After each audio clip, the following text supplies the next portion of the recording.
Hello and welcome to A Critical Dragon, where I talk about narrative in film, television, and in books. And today I am joined by my good friend Alex from Books with Banks. Hello, Alex, how are you?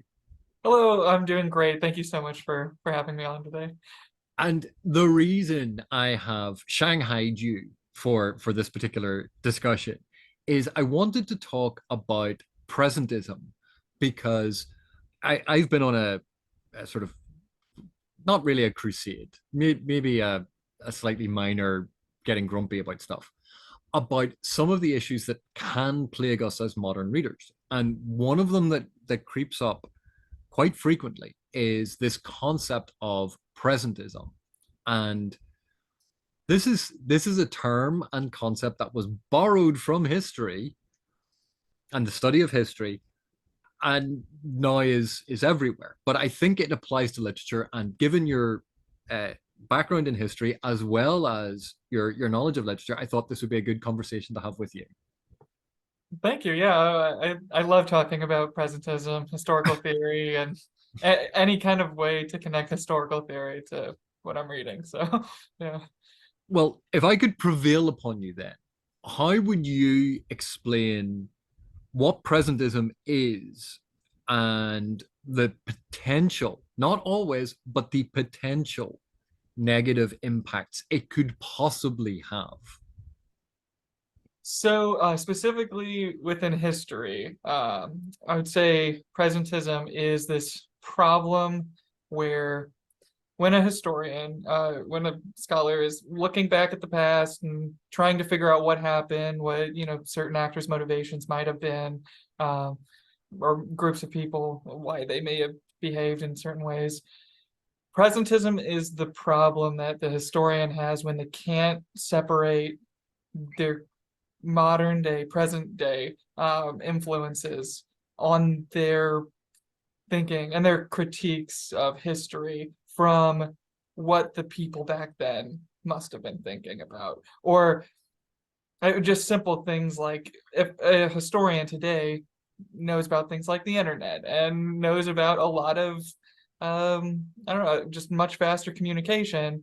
If they're writing a book about the past and letter or writing letters, correspondence like that is a really big part of their sources that they're using, their primary sources that they're using. If they don't acknowledge the time that it may have taken to get those messages between different people in their story, then and they sort of make it seem as though those conversations are happening kind of instantaneously, like they can today. I'd say that's a fairly harmless, or it's not a harmless instance of presentism, but it's not a particularly Severe. upsetting one. Yeah, yeah.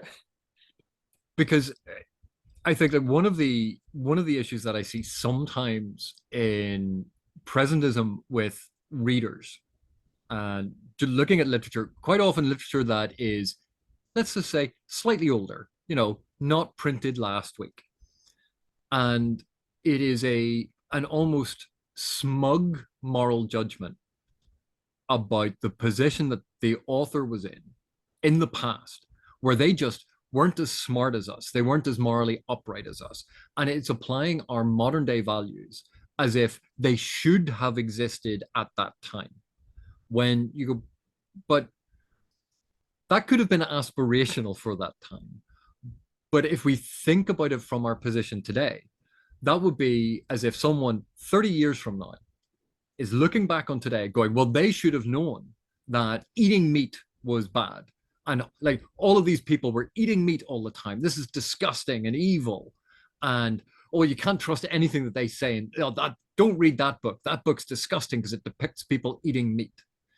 Because 30 years from now, that becomes the moral majority of the perception of reality. And applying that judgment. That's quite often as strange as it is for someone today to be looking at a book written in the 1980s or 1990s, like 30, 40 years ago. It's not a huge amount of time. And yet it is casually dismissed. And this moral judgment about what people should have known because it is now commonly held. And I think it's slightly different. It's a form of presentism, but it's slightly different, I think, in literature than it is in history, and that's why we borrowed the term, hijacked it, and then bolted our own bits and pieces onto it. Yeah, yeah. I think I do think that history and at least like the historical theory works and authors that I'm more familiar with have sort of they've done their best to get ahead of presentism and at least shine a spotlight on it. So whenever they're explaining their methods, they can at least say, "I'm writing from this time, this perspective." So if any of that's coloring how I'm talking about the past, now you know that it might be. But in their sort of, I guess, explorations of presentism, they also point out this sort of condescending look that critics today have when they look at the past. This sort of, oh, those poor people, they'll get here eventually. They'll eventually learn all of the great wisdom that we know. They're on that glorious march of progress towards the beautiful world that we live in today. Um, so yeah, and I do think that is definitely more acknowledged. Uh, yeah, or it's getting more recognition. Well, and I That's not think the that's case. Yeah. because when we talk about the study of history, because it is well known, and of course one of the important aspects about looking at artifacts from the past, about cultures from the past, is to contrast them with where we are now, because it illuminates the benefits as well as the detrimental aspects of our own society, because we have something to compare and contrast it to.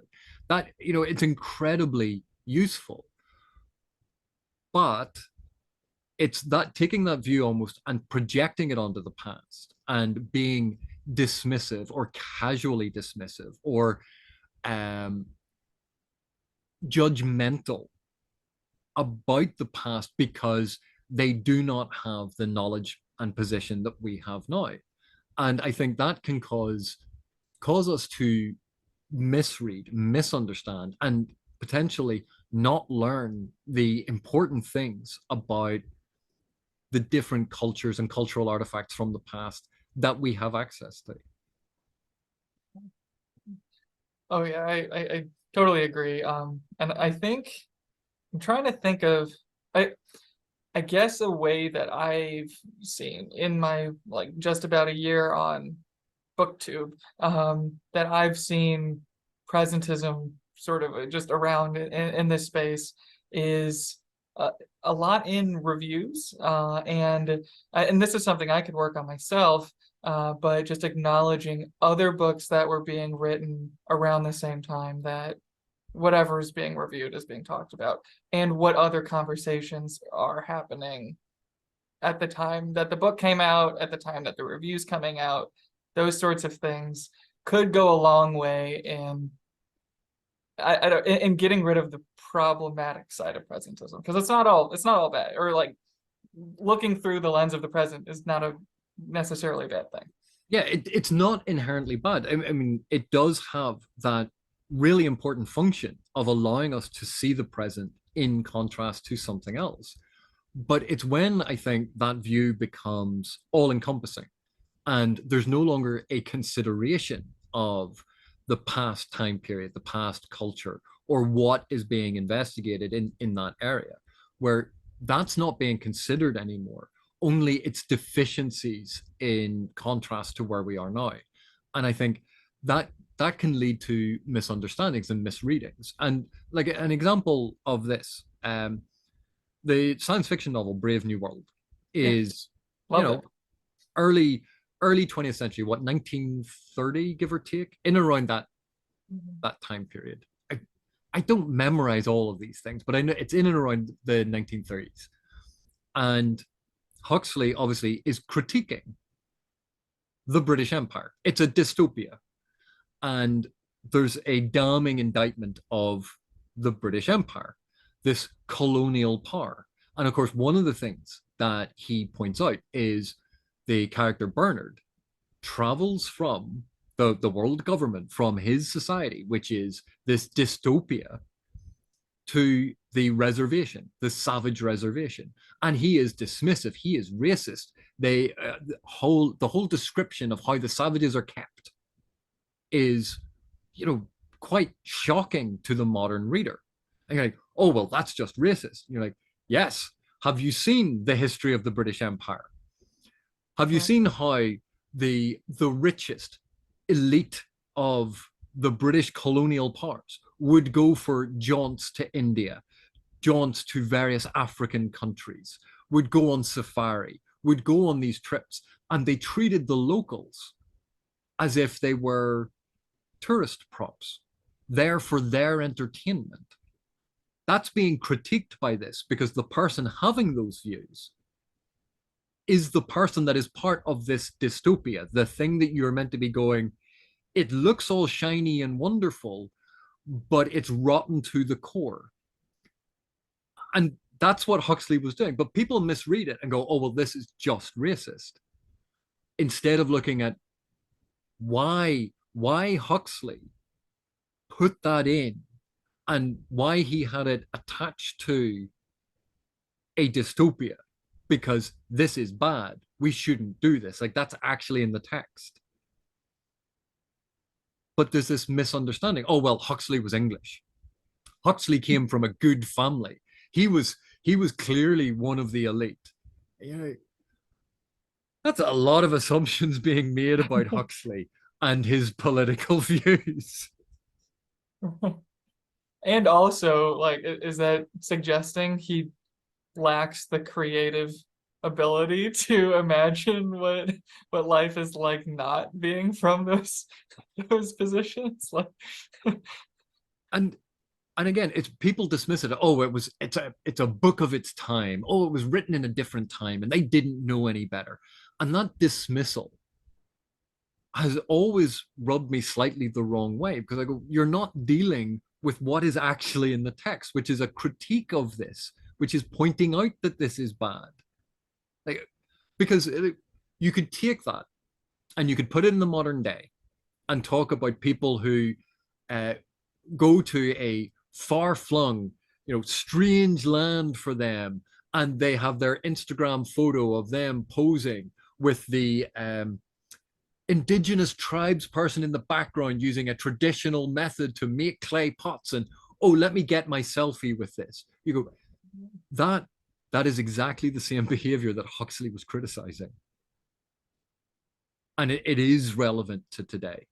And by dismissing what Huxley was actually talking about and what Huxley was criticizing, we miss the point that it's still incredibly relevant.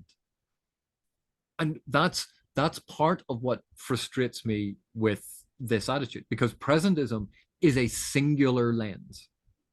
And if we have the ability, sorry, sorry. if we have the ability to go, okay, so that was the presentism lens. That's what we've looked at. We've made these judgments. We've made all.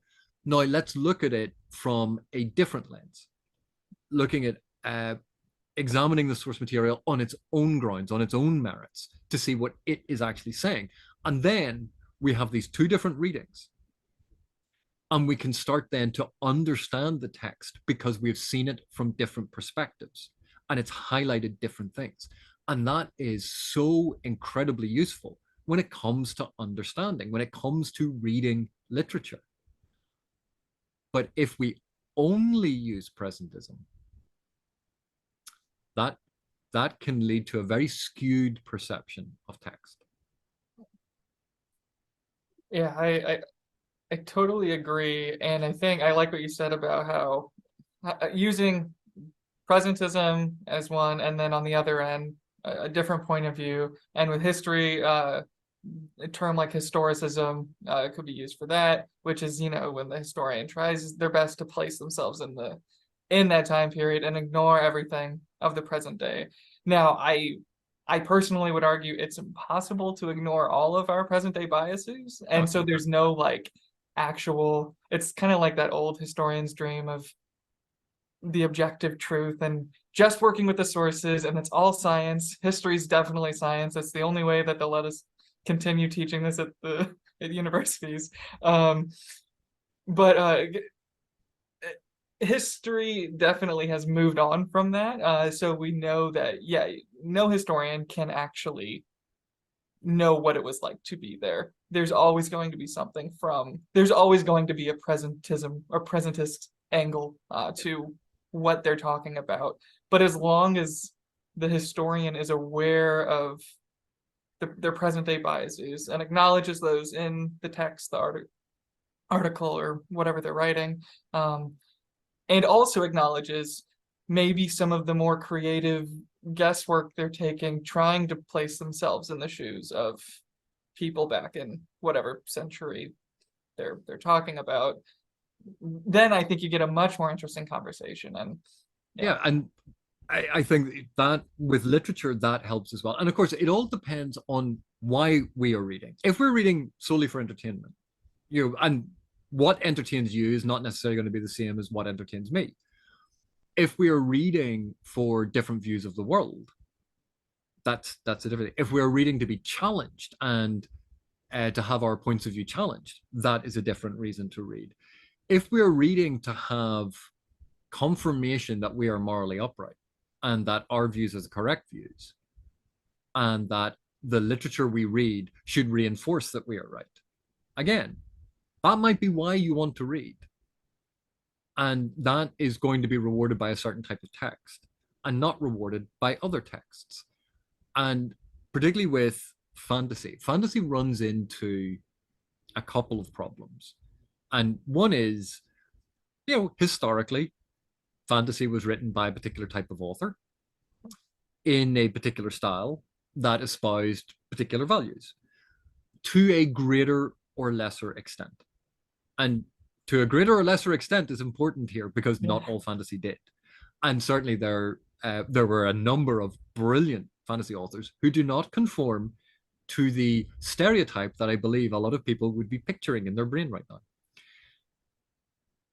But when fantasy focusing on elements of the past or imagined past, this pseudo medieval, pseudo European from a particular point of view, and it recreates those things outside of that reality. Yes, it's a fantasy world, but it also is espousing and articulating and reinforcing a particular view of what is supposed or was believed to be a semi-realistic view of medieval Europe. And the more we've investigated it, the more historical evidence we've accumulated, the more archaeological evidence we've accumulated, the more cultural and genetic evidence we've accumulated, we realize that a lot of those superficial, reductive assumptions are wildly inaccurate. But that's what a lot of people grew up on, and that's what our internal landscape is. And that can be very, very jarring um, when those things get challenged. yeah. You just reminded me of another kind of an instance of this presentism issue. It's specifically the sort of condescending things are so much better now kind of part of it. How medieval castles for a while there, if you watched a movie, they would be so drab and dreary and gray, and there was no color, there was no, everything was miserable and everyone was brooding. Um, and yeah, I think that's just it's sort of like the present day, or from our perspective today, everything's so full of life, but back then they were all doomed to die anyway. So here they're on their path to that. Not Even that the we are. world was in black and white. Like they didn't have, Oh, they hadn't invented color. right. Well, That's right. That's right. and this is a fascinating thing. Sometimes, if you look at some of the early epics, the cinematic historical epics, and you see statuary in the background, and the statuary will all be pale. It'll be like the Elgin marbles. It'll be like those classical Grecian and Roman statues that we have in museums that are beautiful white marble. And yet, a lot of the evidence suggests that they were brightly colored. And it's only because the paints or the dyes have worn off over time. That's why they are white now. Yeah. That a lot of them would have been, to our mind, actually quite garishly decorated. But we're used to that image of classical art being this pure white marble form that looks absolutely amazing. And that's not how it was perceived contemporaneously. And so if someone put in these garishly painted statuary, we'd look at that and go, well, that's incorrect. That doesn't fit. That's wrong. Because of our misunderstanding of the past based on a myth that we have built up. And our correct view would be it will be like the ones that I've actually seen in the Louvre or in that place where it's pure white. And we apply what we know now and apply it back to the past and say that's how it was. Not really. Yeah. Yeah. I actually, you're making me think I watched the HBO series Rome several years ago, and I need to go back and rewatch it kind of with this in mind because I don't remember enough about the set or like the sets and things like that to know how well or poorly they did in that respect. Well, one of the things they did in Rome was they actually had a lot of that Roman graffiti. They put the Right. graffiti on the walls, and it was just as crude as the graffiti that's been uncovered. If anyone is unaware of this, some of the Roman graffiti that's been uncovered is um it's the kind of thing that you would expect to find in bathrooms, public bathroom stalls that some waggish 14-year-old has thought that this would be really funny and drawn aspects of genitalia. Yeah. That was all over Roman settlements. And they actually put that in. And there's even a plot point, I think, about Servilia involving this. But they included that in HBO's Rome, and it was a wonderful aspect of authenticity to it because, yeah, they found that in Pompeii. But it's, I know there are some very sensitive, difficult subjects: slavery, racism, um, sexual assault, things like that that are enormously complex, emotive, difficult issues to discuss dispassionately in a sort of an academic way. That, let's face it, most of us academics, we tend to distance ourselves from the subject when we want to discuss it in those terms. But when it comes to readers, it's a very personal connection to the text. And therefore, a lot of the times, the reaction is much more visceral, is much more emotive, is much more connected to that.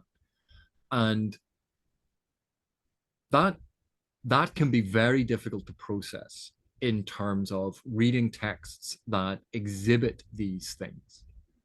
Um, whether they were, whether it's terminology that was used 50, 60 years ago, even 20 years ago, terminology that was accepted, not necessarily acceptable, but was accepted in use. And seeing that terminology now can be shocking because that terminology, as we know, language shifts and changes meaning and connotation and even perception of how you use the word. Um, that can change radically over time. And there is a word beginning with F that can either deal with a type of food, a type of stick used for lighting fires, Right. and was a pejorative for a gay man. Right. And it was the same word was used for all three things. If you saw that word being used in a text that was written today, we would assume the person writing today is aware of that pejorative connotation. And therefore, they have put it in knowing that pejorative connotation is there. Go back 50 years when the pejorative nature of it was A, not so pronounced, and B, not even considered to the same extent it would be today. But also, you're closer to the time period when that would have been the term used for a particular bit of wood for a fire. And therefore, the knowledge of that term would not be as widely known as a pejorative for a gay man, even though, yes, at that time, it was used that way, but certainly not worldwide. And now, because of the internet, now because of instantaneous mass communication, what is revealed as a term in America, there's now an assumption that, oh, well, You lived in Ireland. You should have known that as well. You know, why? Because the internet exists, and people on Twitter talk about it, or people on the, and we forget that people grow up in very different cultures that have very different terminology, and this can be difficult to get our heads around when something is so clear in our present culture that someone else was from it. Not that it excuses it, but there may be a different cultural understanding. And it's something to be aware of, at least. Yeah, I think readers, myself included, a lot of times when we come across these uncomfortable things that just don't match with our current present day political ideas of what is appropriate or not, it can definitely make us feel uncomfortable, like right away. Like we're like, oh, I don't like that such and such a character just used that word. But then I think that's obviously that's a totally great, fine reaction to have, and like to seeing a word that's inappropriate, that's the expected reaction. But then I think sometimes where it goes too far is when certain, not even the readers themselves, if someone reading a book comes to that and just decides, no, that like one word, that one right there, that's enough for me to not want to read this.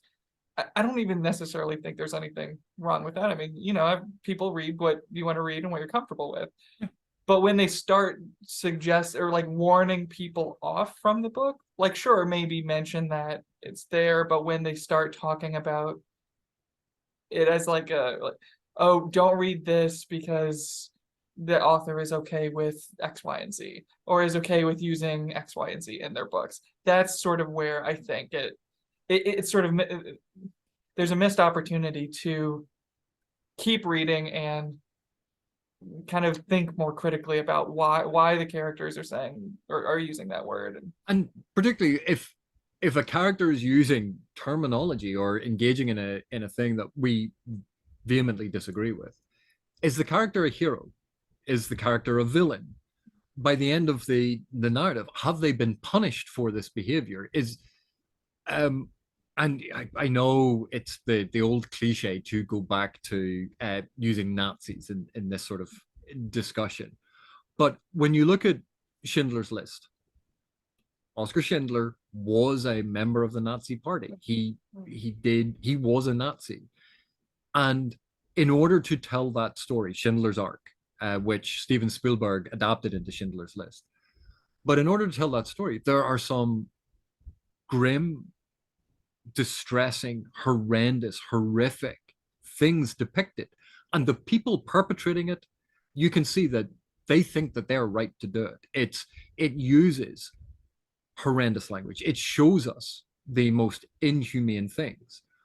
But the point of the film was to illustrate that barbarity and to show us the extent of human inhumanity, what we as humans are actually capable of, because that is one of the darkest chapters in modern history, in what humankind will do to itself.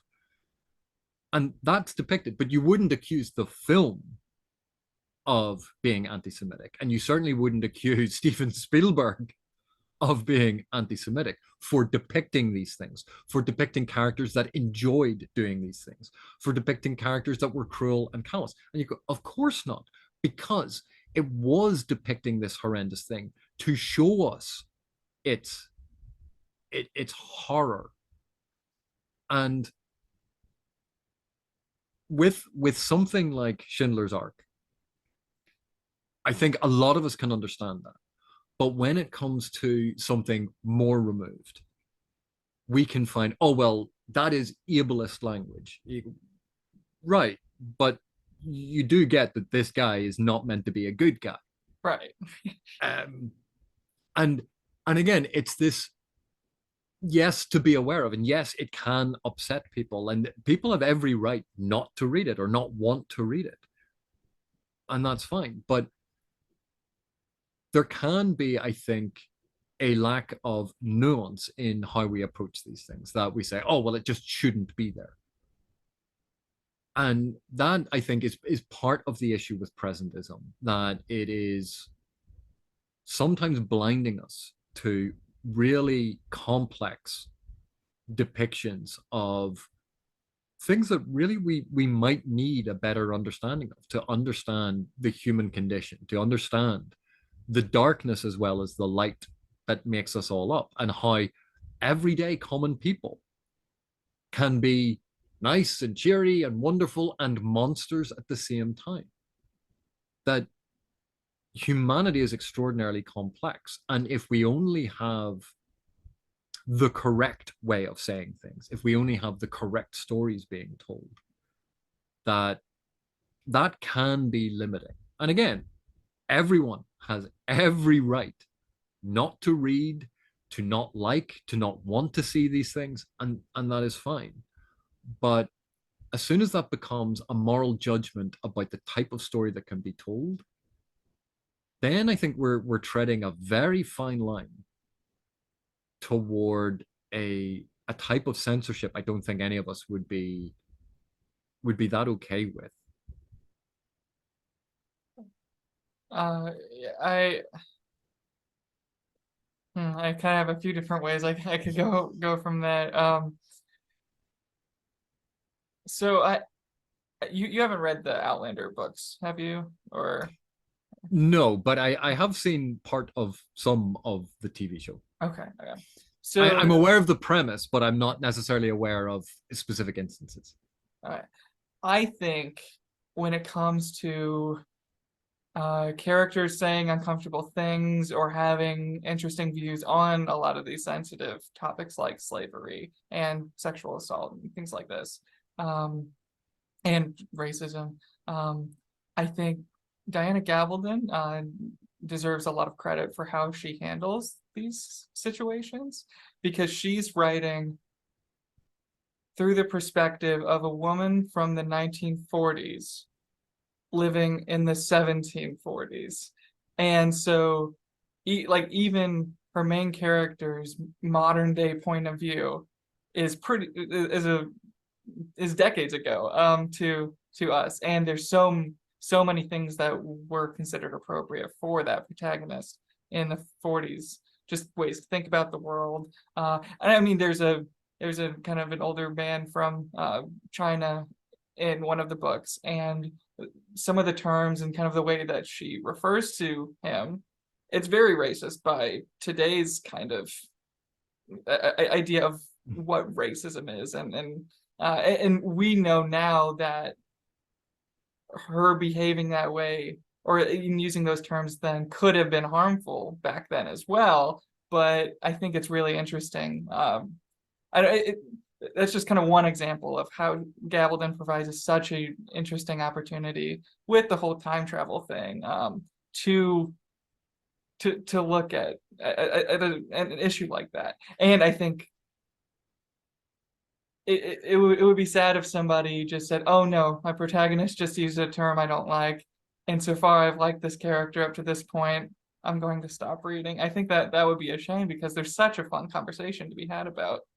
I, Fun might not be the right word, but there's such a compelling conversation to be had about those sorts of things.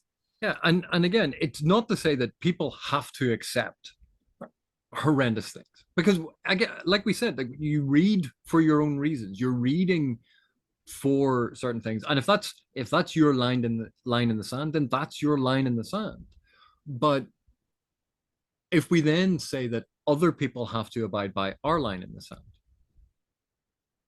and that authors should be abiding by our personal line in the sand, that that's limiting a lot of artistic freedom and ways to explore things.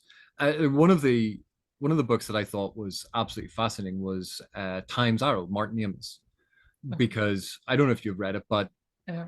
the narrative flows backwards in that the character starts off as an old man, and then time moves backwards, but he is thinking forwards. So it's a very interesting narrative, but in it, this character that you kind of who's a slightly irascible old man, and you see this whole world and you're following it all back. And it then ends in an incredibly dark place. But because time is going backwards, the darkness is actually something that is viewed by the narrative as positive because it's undoing the dark event. Uh, And it is a very powerful way of this particular story to be told because it removes a lot of those barriers and assumptions that we have about reading about this particular time period, that we make these assumptions, we have all of these things in place, and we sometimes very easily demonize people and forget that they might have done horrendous and evil things, but they were human too. And it can be incredibly difficult for us to wrap our heads around how anyone could do and justify such inhumane acts. And usually that's because we're blind to the horrendous, evil, and inhumane things that we in our societies do today. Because, well, that's just normal. right, right. And that's where contrasting with the past, or in science fiction or in fantasy, these other worlds that are doing something slightly different, that contrast can be so amazing to give us new insight into biases and modes of behavior that we just accept, that we have normalized, that maybe we shouldn't normalize them. um and if we just apply this moral judgment from the present onto these works, quite often I don't think we engage with what they are exploring and what they can show us, if we are willing or want to engage with them. Kind of tying that back to history, my capstone or my undergraduate thesis was about Charles the First of England. And I got up there, presented my paper, and at the end of it, one of the most shocking questions that I had no idea how to answer was someone said, "So, by the time he died, do you think he was right, or was he? How do you feel about him?" And I was just like, how do I feel about him? I don't really care how I feel about him. Uh, I did write about his time waiting to be executed and stuff, and his kind of what I thought his self-reflective kind of process was before he was about to die or be executed. But um, I I never really thought about did I like him or not. There's You such a never thought bizarre. about whether or not you'd want to hang out and have a beer? You know, the way that we apparently judge politicians now. Can I have a beer with them? Can I have a beer with that politician? Oh yeah, I'll vote for her because we could have a beer together. Not that they'd be good at running a country, which you would Right, think would be the criteria. right. Yeah. But yeah, no, that just yeah, that the whole moral or kind of passing some kind of moral judgment on I guess characters or historical figures. It's such a strange thing. But I Well, mean, we do it all the time. I have like I do have moral critiques of historical character like figures. But in my paper that I was trying to be very professional and present my research. So the question of liking him or not never crossed my but mind. this came up like relatively recently with a lot of the protests about statues, and it Mm, was these statues that were set up to venerate, and you go, right.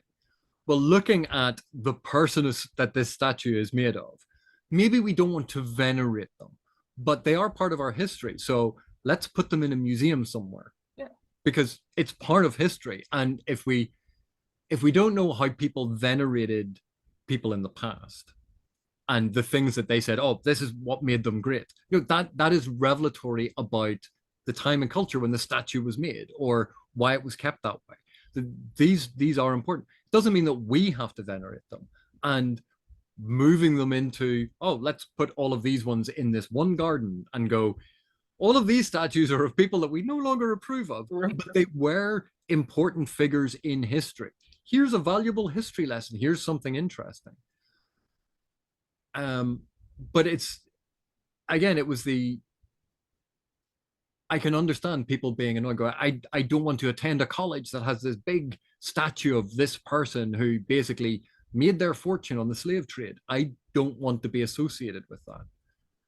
You're right. So maybe taking that statue down, putting something else up. We had this with was it World Fantasy Awards, and the statuette that used to be of H.P. Lovecraft, Oh, sure, yeah. and it was a bust of H.P. Lovecraft. You know, for a lot of modern authors, being awarded with a bust of a man whose views on who they are were deeply reprehensible. You go, it it takes the joy out of receiving the award. And so changing the award statuette, instead of it being a person, being something associated with world fantasy, a symbol, an image, something of the fantastic. And it doesn't mean that people forget the impact H.P. Lovecraft had on the literature. But it means then that an award is no longer being specifically associated with his visage and his views. When that award is meant to be about fantasy, is meant to be about great works of literature. And so changing the award away from a bust of an historical person, I think makes perfect sense. And I think more awards should be symbols associated rather than of a particular person. Because let's face it, we're all flawed. Yeah. And we never know in what time period, if you end up as a bust somewhere and they go, oh yeah, Alex, he was absolutely amazing. He invented this whole new thing. And then someone digs out, oh yes, but Alex also did this. Did you He hear what used he to said eat, about it? he used to eat sweet corn and Right, green beans on the same plate, which is now right, an absolute no-no in whatever society. right, right. That there are foibles and peccadillos and character flaws and cultural values and personal values that we all hold that do not show us in the best way to every other culture and every other time period. So I can understand. And again, presentism has value, but I think if it's the only lens, that's where the problem occurs. And yeah, I think, I mean, just touching on the statues and stuff outside of, especially outside of like institutions where modern government is like politics are practiced. That's very strange when that person might represent really horrendous political practices that we've definitely moved on from. It's a very confusing message. So, um, yeah, and I do think presentism is like where it's strongest is with like political motive, or when somebody's reading a text because they're trying to make a certain political argument or something like that. I think that might be where, again, as long as it's like acknowledged that you're looking at however old it is, however old the article is that you're reading or the book is that you're reading, and you, as long as you acknowledge that you're using it for a political purpose or to support a political argument, that's fine.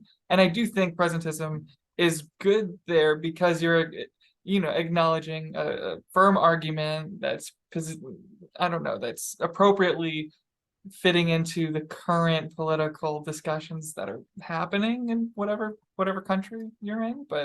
Um, but yeah, when it comes to like criticizing the past or past works of art, that's where you have to be especially careful about the moral judgments that come along with it.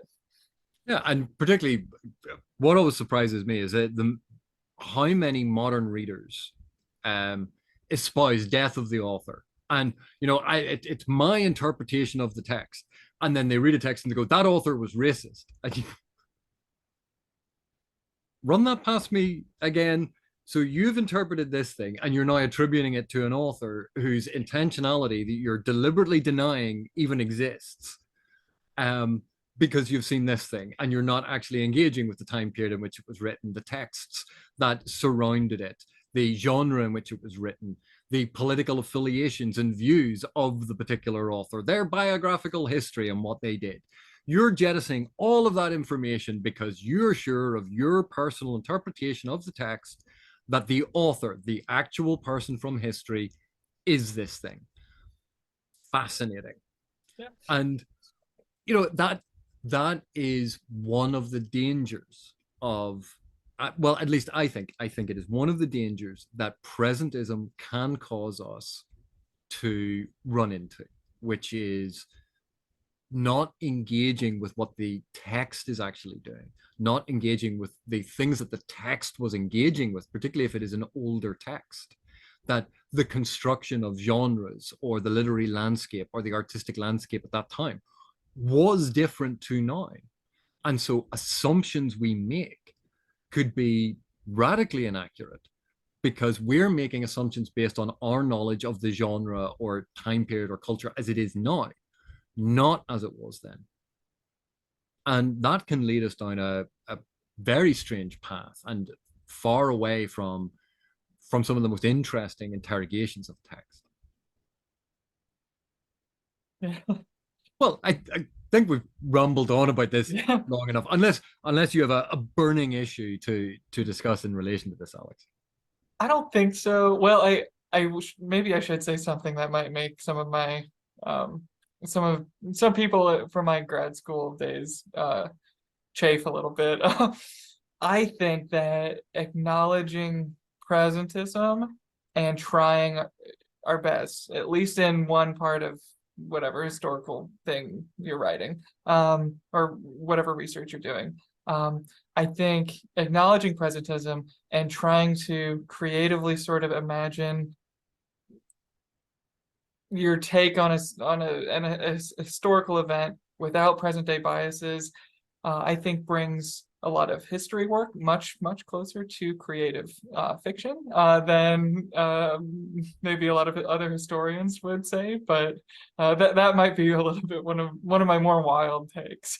Well, then again, I think a lot of modern historians, because of the refinement of technique and the refinement of a lot of these things, are moving in a certain direction, and they don't like being compared to Herodotus. Right, right. Sure. For any of my history friends watching, sorry about that joke. But Alex, thank you very much for this discussion. I know like this is a delicate subject and it is difficult, it is nuanced, and certainly I am not an expert on this. And I value having people like you to talk to because it helps me understand it a little bit better. So thank you very much. Thank you. I hope I made some sense in some of my rambling answers there to help understand. But yeah, thank you for having me on. This has been a blast. And for those of you still watching, thank you very much for watching. Thank you for your continued support, and I will see you in the next one.